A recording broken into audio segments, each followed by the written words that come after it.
Jangan Pak A, tolong. Suaraku hilang ditelan dentum musik yang memekakan telinga.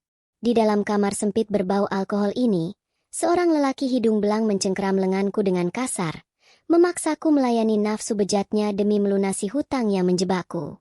Gaun hitam pendek ini terasa seperti kain kafan yang membungkus harga diriku. Siapa sangka, aku yang dulu hanya penjual gorengan lugu, kini harus mengemis kehormatan di balik lampu remang klub eksklusif ini. Namaku Sari. Dan inilah pengakuan jujur dari neraka yang hampir menghancurkanku. Assalamualaikum warahmatullahi wabarakatuh. Selamat datang kembali di channel saya. Bagi Anda yang sudah subscribe channel ini, kami doakan semoga pintu rezeki Anda terbuka lebar, hutang piutang segera lunas, dan segala urusan dipermudah oleh Allah. Silakan tulis, amin ya robbal alamin, di kolom komentar sebagai doa kita bersama. Terima kasih karena Anda masih bersedia mendengarkan. Mari kita kembali ke awal mula semuanya. Sebelum malam jahanam itu mengubah hidup saya selamanya. Tanganku selalu berbau minyak dan bawang. Tidak peduli seberapa keras aku menggosoknya dengan sabun colek. Aroma kemiskinan itu seolah sudah menyatu dengan darahku. Di bawah langit kota yang berjelaga, aku berdiri di balik gerobak kayu yang catnya sudah mengelupas.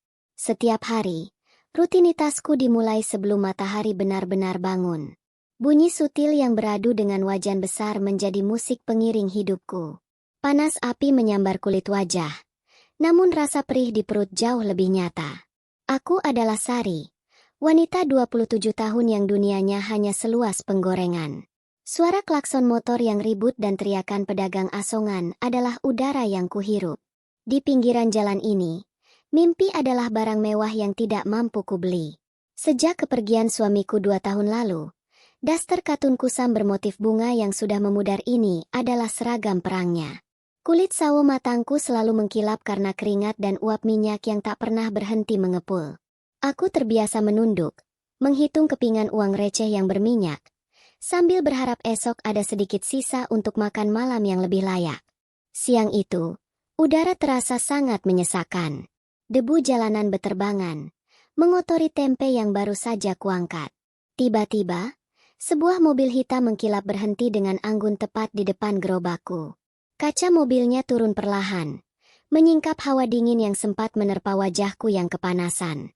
Di dalamnya, duduk seorang pria bernama Pak Hendra. Penampilannya sangat kontras dengan segala sesuatu di tempat ini. Kemeja biru tuanya tampak licin tanpa celah, dan jam tangan emas di pergelangan tangannya berkilau tertimpa cahaya matahari. Dia tidak memesan bakwan. Dia memandangku dengan tatapan yang sulit kuartikan. Sari, katanya, suaranya berat dan tenang. Sampai kapan kamu mau menghabiskan umur di balik asap ini? Aku punya tempat yang lebih layak untuk wanita secantik kamu.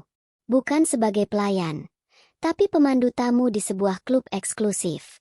Gajinya bisa 10 kali lipat dari apa yang kamu hasilkan di sini dalam sebulan. Aku terdiam. Jantungku berdegup kencang. 10 kali lipat? Itu berarti masa depan. Itu berarti rumah yang tidak bocor saat hujan. Aku melihat jemariku yang kasar. Harapan mulai tumbuh seperti benih yang dipaksa mekar di tanah kering. Aku melihat gerobak tuaku yang ringkih, lalu menatap kartu nama yang dia sodorkan. Aku memutuskan untuk percaya. Aku tidak tahu bahwa di balik senyum ramahnya, aku baru saja menyerahkan kunci kebebasanku. Gedung itu berdiri angkuh dengan lampu neon berwarna ungu yang menyayat kegelapan malam. Saat pertama kali melangkah masuk, udara dingin dari pendingin ruangan langsung menusuk pori-poriku, mengusir sisa hangat matahari yang biasanya menempel di kulit. Tidak ada lagi bau minyak goreng. Di sini, udara dipenuhi aroma parfum mahal yang menyesakan dan asap rokok yang menggantung seperti kabut tipis di langit-langit. Aku merasa seperti orang asing yang tersesat di planet lain. Pak Hendra membawaku ke sebuah ruangan kecil di belakang. Di sana, daster katun kusamku dipaksa lepas, digantikan oleh gaun hitam pendek yang terlalu ketat dan terbuka.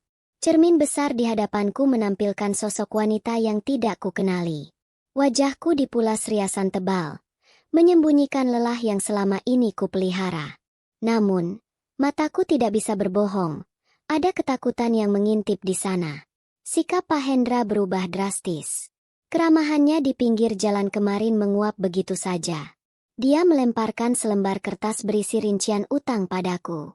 Biaya gaun ini, biaya riasan, hingga biaya kamar kontrakan kecil yang mereka sediakan. Semuanya tercatat sebagai beban yang harus kubayar. Aku terperangkap. Harapan tentang gaji 10 kali lipat itu mulai terasa seperti racun yang manis.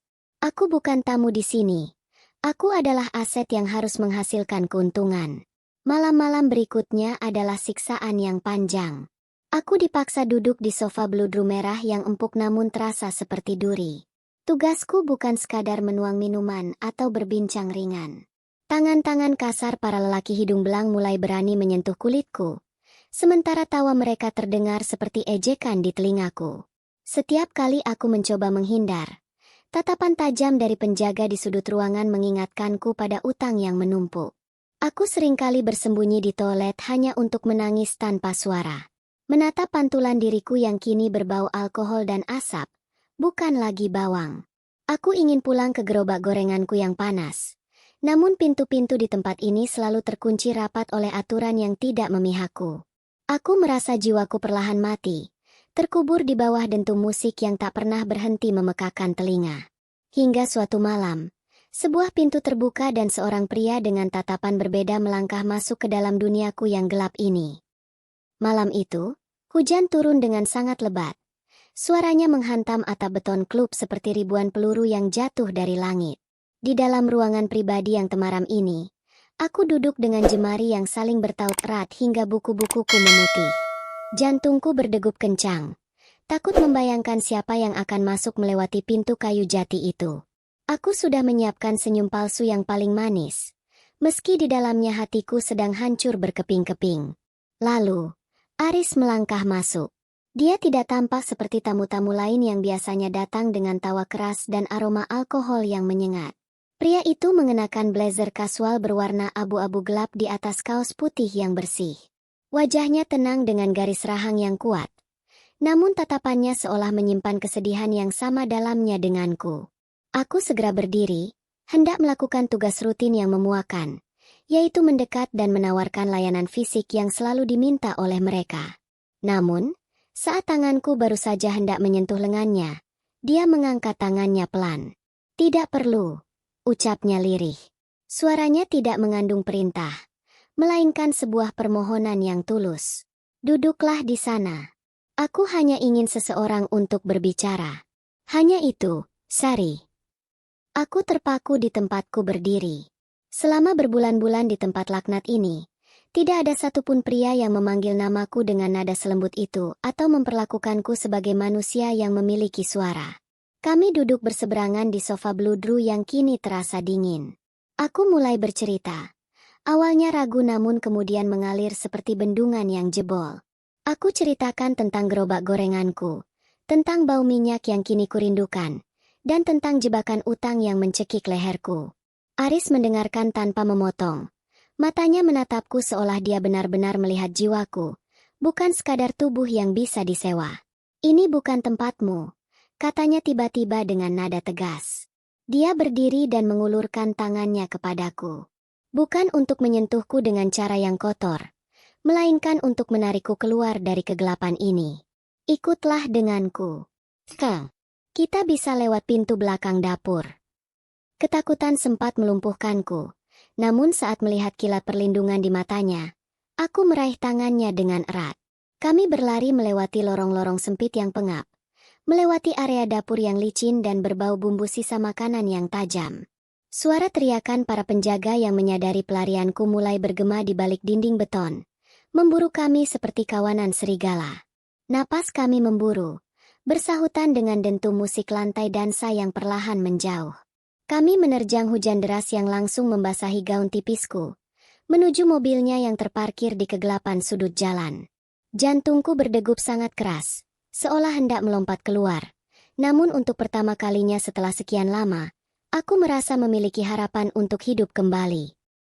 Ban mobil Aris berputar cepat membelah genangan air di aspal yang gelap. Aku menoleh ke belakang melalui kaca yang berembun melihat lampu ungu klub itu perlahan mengecil dan akhirnya menghilang di telan kabut malam. Di dalam mobil hanya ada suara deru mesin dan desah napas kami yang masih belum teratur. Bau jok kulit mobil yang mewah ini terasa sangat asing namun entah mengapa memberikan rasa aman yang belum pernah kurasakan. Aris tidak banyak bicara. Dia hanya menggenggam kemudi dengan satu tangan sementara tangan lainnya sesekali memastikan aku baik-baik saja dengan isyarat tenang. Kami menempuh perjalanan selama 4 jam menuju sebuah kota kecil di pesisir utara. Di sana Aris membawaku ke sebuah rumah sederhana namun asri jauh dari bisingnya knalpot motor dan hiruk-pikuk kota yang pernah menghimpitku. Pagi harinya aku disambut oleh aroma tanah basah dan suara deburan ombak yang sayup-sayup terdengar dari kejauhan. Kehidupan yang baru dimulai dengan langkah yang sangat berat. Aris memperkenalkanku pada seorang pengacara tua yang baik hati. Dengan tangan gemetar aku mulai menuliskan setiap nama, setiap kejadian dan setiap rupiah utang yang dipaksakan kepadaku. Aku menceritakan semuanya tanpa ada yang ditutupi. Rasa malu yang dulu menyumbat tenggorokanku perlahan mencair menjadi kemarahan yang tenang. Aku memberikan kesaksian tentang bagaimana Pak Hendra menjebak gadis-gadis sepertiku, tentang pintu-pintu yang terkunci dan tentang pejabat-pejabat yang seringkali datang untuk mencuci dosa mereka dengan uang. Beberapa minggu kemudian aku duduk di depan televisi kecil di ruang tamu rumah persembunyianku. Tanganku menggenggam erat cangkir teh hangat saat melihat gambar yang sudah kukenal muncul di layar berita. Gedung dengan lampu ungu itu kini dikelilingi oleh garis polisi kuning yang menyala di bawah sorot lampu wartawan. Pak Hendra terlihat digiring keluar dengan tangan terborgol, wajahnya tertunduk tak lagi berwibawa, seperti saat pertama kali dia berhenti di depan gerobak gorenganku. Dadaku terasa plong seolah ada beban ribuan ton yang baru saja diangkat dari pundakku. Aku menangis bukan karena sedih tapi karena akhirnya aku merasa benar-benar bebas. Namun aku tahu luka di hatiku memerlukan waktu lebih lama untuk sembuh daripada sekadar melihat gedung itu hancur. Waktu mengalir seperti air sungai yang tenang, membasuh sisa-sisa jelaga yang pernah menempel di jiwaku. Sekarang aku tinggal di sebuah kota kecil yang udaranya selalu terasa manis oleh aroma pepohonan setiap pagi. Aku tidak lagi berdiri di pinggir jalan yang berisik oleh klakson motor. Di sini, aku memiliki sebuah kedai makan kecil yang bersih dengan dinding bercat putih gading. Bukan lagi sekadar gerobak gorengan yang ringkih, tapi sebuah tempat di mana orang-orang datang untuk mencari kehangatan dari masakan rumahan yang kubuat dengan sepenuh hati. Setiap pagi sebelum matahari sepenuhnya naik, aku selalu menyempatkan diri untuk duduk di teras depan, menghirup aroma tanah basah setelah hujan yang turun semalam. Itu adalah aroma favoritku sekarang. Ia mengingatkanku bahwa setelah badai yang paling menghancurkan sekalipun, bumi selalu memiliki cara untuk memulihkan dirinya sendiri. Begitu juga dengan hatiku. Aris masih menjadi bagian dari hari-hariku. Dia tidak datang sebagai penyelamat lagi, melainkan sebagai sahabat yang tulus. Kami sering duduk berdua di sudut kedai, menyesap kopi hitam tanpa gula di pagi hari tanpa perlu banyak bicara. Kehadirannya adalah bukti nyata bagiku bahwa tidak semua tangan yang mendekat bertujuan untuk merampas. Ada tangan yang mengulur untuk mengangkatmu dari lumpur, dan ada tangan yang menggenggam hanya untuk memastikan kau tidak merasa sendirian. Aku sering menatap telapak tanganku yang kini jauh lebih bersih. Di sana masih ada bekas luka bakar kecil berwarna kecoklatan akibat percikan minyak panas dari masa laluku. Dulu, setiap kali melihatnya, aku merasa terhina karena itu adalah tanda kemiskinan yang nyata. Namun sekarang, aku menyentuhnya dengan rasa syukur. Luka itu adalah medali keberanianku. Bukti bahwa aku pernah melewati api yang sangat panas namun tidak membiarkan diriku hancur menjadi abu. Hidupku kini dipenuhi dengan ketenangan yang sederhana. Tidak ada lagi lampu neon yang menyilaukan mata atau dentum musik yang membuat sesak dada. Aku sudah bukan Sari yang dulu, yang selalu menunduk dan pasrah pada nasib yang kejam. Aku telah berdiri tegak, membawa semua luka dan rahasia itu sebagai bagian dari kekuatanku. Setiap orang memang membawa beban yang tak terlihat. Namun beban itulah yang terkadang membentuk kita menjadi manusia yang lebih utuh. Aku menarik napas sedalam yang kubisa, merasakan udara yang mengisi paru-paruku dengan penuh. Dan akhirnya aku tahu apa artinya benar-benar menemukan jalan pulang. Kini, bau minyak goreng dan alkohol sudah lama hilang dari hidupku. Aku telah menemukan ketenangan di kedai kecil ini. Memulai segalanya dari nol dengan kehormatan yang berhasil kupulihkan bersama Aris di sisiku. Pelajaran paling berharga yang bisa kita ambil adalah bahwa kemiskinan tidak boleh membuat kita menjual harga diri, karena tawaran yang terlihat seperti jalan pintas seringkali hanyalah jurang yang lebih dalam. Jika kita berani melawan dan tetap di jalan yang benar, pertolongan Tuhan pasti akan datang melalui cara dan tangan yang tidak pernah kita duga. Cerita ini hanyalah fiksi, namun saya hadirkan dengan gaya realistis agar kita semua bisa memetik hikmah dari setiap kejadiannya. Terima kasih banyak sudah bertahan dan mendengarkan kisahku sampai detik terakhir. Mari berbagi di kolom komentar. Hikmah apa yang paling membekas di hati Anda dari cerita ini?